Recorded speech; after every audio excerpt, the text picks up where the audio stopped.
మిథునము, మిథున రాశి లేదా మిథున లగ్నం వారికి గ్రహణం 3వ స్థానంలో పడుతుంది. మరి ఈ మార్చి ఫలితాల్లో మిగతా గ్రహాలు రాశిలో గురువు, 3వ స్థానంలో కేతువు అండ్ చంద్రుడు అక్కడ గ్రహణానికి వస్తున్నాడు. అదేవిధంగా మీకు దశమంలో అధిక గ్రహాలు అంటే శని, శుక్ర, రవి యొక్క స్థితి, 9లో కుజుడు, రాహువు యొక్క స్థితి, మరియు అదేవిధంగా బుధుడు కూడా వక్రించుంటున్నాడు. ఈ యొక్క గ్రహస్థితిని అనుసరించి గ్రహణ ప్రభావం ఎలా ఉండబోతుంది, అలాగే మిగతా గ్రహాల యొక్క ప్రభావం మూలంగా ఈ మార్చి మాసంలో తీసుకోవాల్సిన జాగ్రత్తలు ఏంటి, మీకు కలిసి వచ్చేటువంటి అంశాలు ఏమిటి అనేటువంటి అంశాలు చెప్తుంది నేనైనప్పటికీ చెప్పిస్తుంది సాక్షాత్ లలితా అమ్మవారిగా భావిస్తూ ఆ లలితాంబిక అమ్మవారి యొక్క అనుగ్రహం పరిపూర్ణంగా కలగాలని మనస్ఫూర్తిగా కోరుకుంటూ, ఇక్కడ మిథునం వారికి 3లో గ్రహణం మంచిదే. ఎప్పుడైనా కూడా పాపస్థానాల్లో గ్రహణం పడితే మంచిది అంటారు. పాప సంబంధించిన స్థానాలు కొన్ని ఉంటాయి, 3, 6, 8 కానీ, 8 న్యూట్రల్ కానీ తీసుకుంటాం, 10 కానీ 11 కానీ.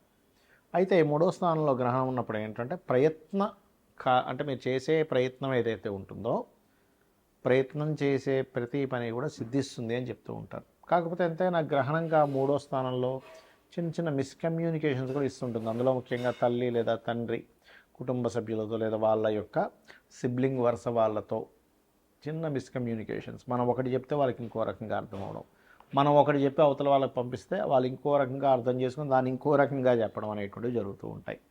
కాబట్టి ఈ యొక్క విషయంలో కాస్త మీరు ఎటువంటి కమ్యూనికేట్ ఎవరితో చేస్తున్నారనే విషయం పట్ల మాత్రం జాగ్రత్తగా ఉంటూ 3వ స్థాన గ్రహణం మంచిదే అని అర్థం చేసుకోండి. అంటే ఇంటర్వ్యూస్కి వెళ్ళినప్పుడు సక్సెస్ అవ్వడం, మీరు ఏదైనా ఒక ధైర్య సాహసాలతో పనిచేస్తున్నప్పుడు ధైర్యంగా మీరు తీసుకునే నిర్ణయం వల్ల కలిసి రావడం అనేటువంటిది ఉంటుంది. కాకపోతే మీకు 2వ అధిపతి గ్రహణంలో పడుతున్నాడు కాబట్టి మనీ మ్యాటర్స్ విషయంలో ఒక 40 రోజుల పాటు, గ్రహణం 3వ తేదీ వస్తే 40 రోజుల పాటు కాస్త జాగ్రత్తగా ఉండండి.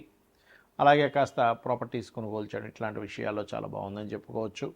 మరియు మీ యొక్క సంతానానికి కూడా ఎప్పటి నుంచో జాబ్ సంబంధించిన విషయాలు ఇబ్బంది ఉందనుకునేటువంటి వారికి కెరియర్ పరంగా కొంతవరకు వాళ్ళ గ్రోత్ ఉండడం, కొంత శ్రమ ఉండడం ఇది కూడా చూపిస్తుంది చెప్పాలంటే. కాకపోతే జీవిత భాగస్వామితోనే సామాజిక విషయాల్లో కొంత స్ట్రెస్ అనేటువంటి మనం వెంటాడుతూ ఉంటుంది. తండ్రి లేదా గురువు వరుస వారితో కొంత ఘర్షణ యోగం కూడా ఉంది 9వ స్థానంలో కుజ రాహువులు ఉన్నందుకు.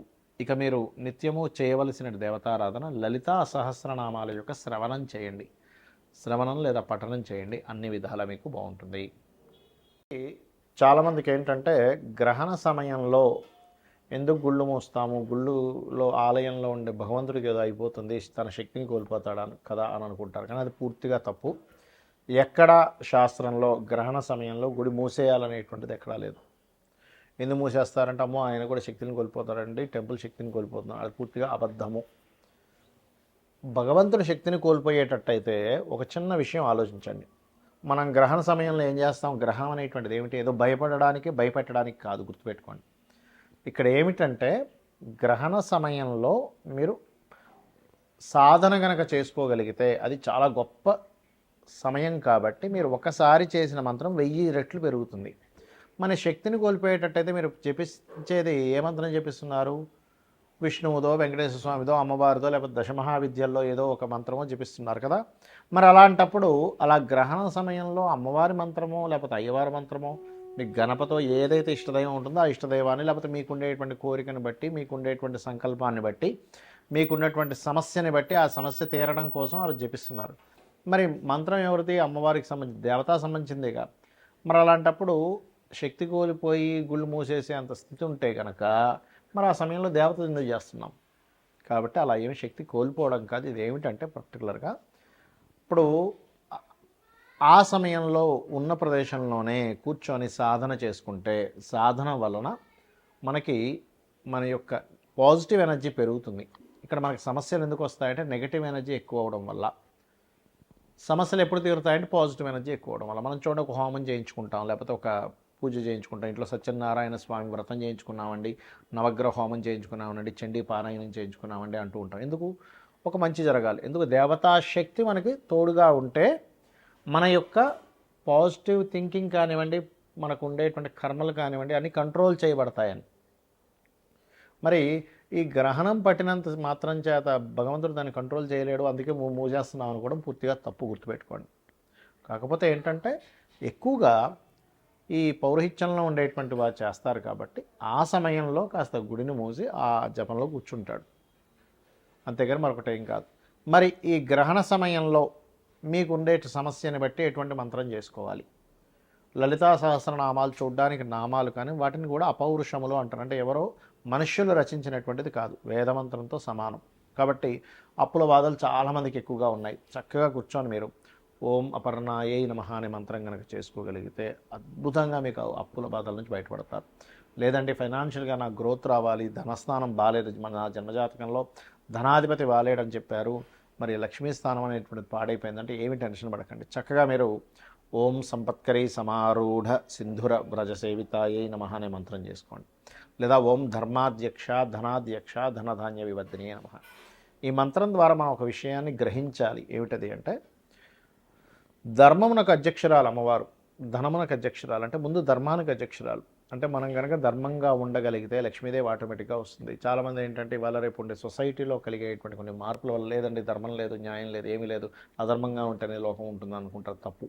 మనం చూడండి, మనం ఏదైనా ఒక విషయం, ఒక వస్తువు కొనుక్కోవాలన్నప్పుడు, ఒక మనిషిని తీసుకోవాలన్నప్పుడు ఆ వ్యక్తి ధర్మంగా ఉంటాడా లేదా, కరెక్ట్ పర్సనా కాదా అని చూస్తున్నాంగా. మరి అంటే ప్రతి ఒక్కరికి కూడా కరెక్ట్ పర్సను, కరెక్ట్ ప్రోడక్ట్ కావాలనుకుంటున్నాం. అలాంటప్పుడు దాన్నే కనుక మనం ఆశ్రయించున్నట్లయితే ఖచ్చితంగా ఒకరోజు కష్టంగా ఉన్న తర్వాత రోజు ఖచ్చితంగా విన్ అవుతాము. ఇది గుర్తుపెట్టుకోండి. అలాగే వివాహం అవ్వట్లేదు, ఓం కామేశబద్ధ మాంగళ్య సూత్రశోభిత కందరాయే నమః అనే మంత్రం చేసుకోండి. వివాహ జీవితం బాగోలేదు అంటే కొంతమందికి 12వ స్థానం పాడైతే, సప్తమ వ్యయస్థానాలు రెండూ పాడైతే, వివాహ జీవిత స్థానం కనుక పాడైనట్లయితే వివాహం చేసుకుంటారు, కానీ ఎప్పుడూ ఏదో ఒక గొడవ మాత్రం వాళ్ళకి ఇబ్బంది వస్తూనే ఉంటుంది. అలాంటప్పుడు మీరు అమ్మవారి యొక్క నామాల్లో ఓం శివ కామేశ్వరాంకస్త శివా స్వాధీన వల్లభాయే నమః అనే మంత్రం కనుక చేసుకోగలిగితే ఖచ్చితంగా 100% మీ వివాహ జీవితం బాగుపడుతుంది. అలాగే ఒకటి కాదు, రెండు కాదు, కొంతమందికి హెల్త్ ఇష్యూస్ ఉంటాయి. ఓం సర్వవ్యాధి ప్రశమని సర్వమృత్యు నివారణి అగ్రగణ్య అచింత్య రూప కలికల్మషనాశినే నమః చేసుకోండి.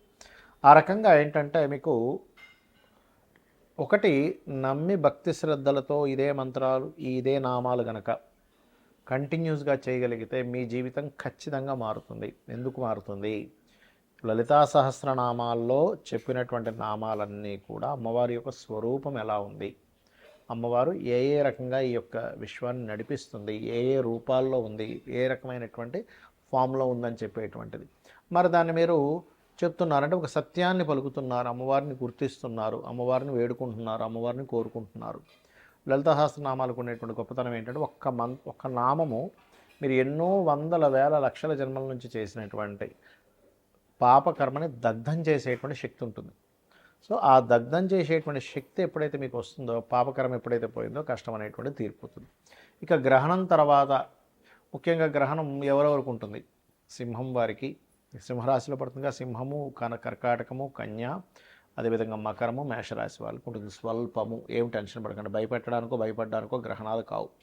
అలాగే మరొక విషయం ఏంటంటే ఈ రాశుల వారికి దానం ఏం చేసుకోవాలి? బియ్యము, ఉలవలు, మినుములు, గోధుమలు, నువ్వులు దానం ఇచ్చుకుంటూ ఒక ఇత్తడి గిన్నెలో నెయ్యి, ఆవు నెయ్యి, కొంత ఆవు నెయ్యి పెట్టి ఈ చంద్ర సూర్య ప్రతిమలు, అదేవిధంగా సర్ప సంబంధించినటువంటి చిన్న చిన్న సర్ప ప్రతిమలు, వీటిని దానంగా ఇచ్చినట్లయితే దోషం అనేటువంటి తగ్గుతుంది. మరి దానం ఇచ్చుకోలేని స్థితిలో ఉన్నామంటే ఏం చేయాలి? రామాయణ మహాభారతాలు లాంటివి వినొచ్చు, లేదా లలిత సహస్రనామాలు రెగ్యులర్గా విన్న అమ్మవారి యొక్క అనుగ్రహంతో మీకు ఆ రక్షణ అనేటువంటి లభిస్తుంది. ఎందుకంటే అందరూ దానం ఇచ్చుకునేటువంటి స్టేజ్లో ఉండరు. కాబట్టి చేయండి, ఖచ్చితంగా అమ్మవారి యొక్క అనుగ్రహం మీకు కలుగుతుంది. అమ్మవారి యొక్క అనుగ్రహంతో మీ అందరూ కూడా క్షేమంగా ఉండాలని మనస్ఫూర్తిగా కోరుకుంటూ శ్రీమాత్రే నమః.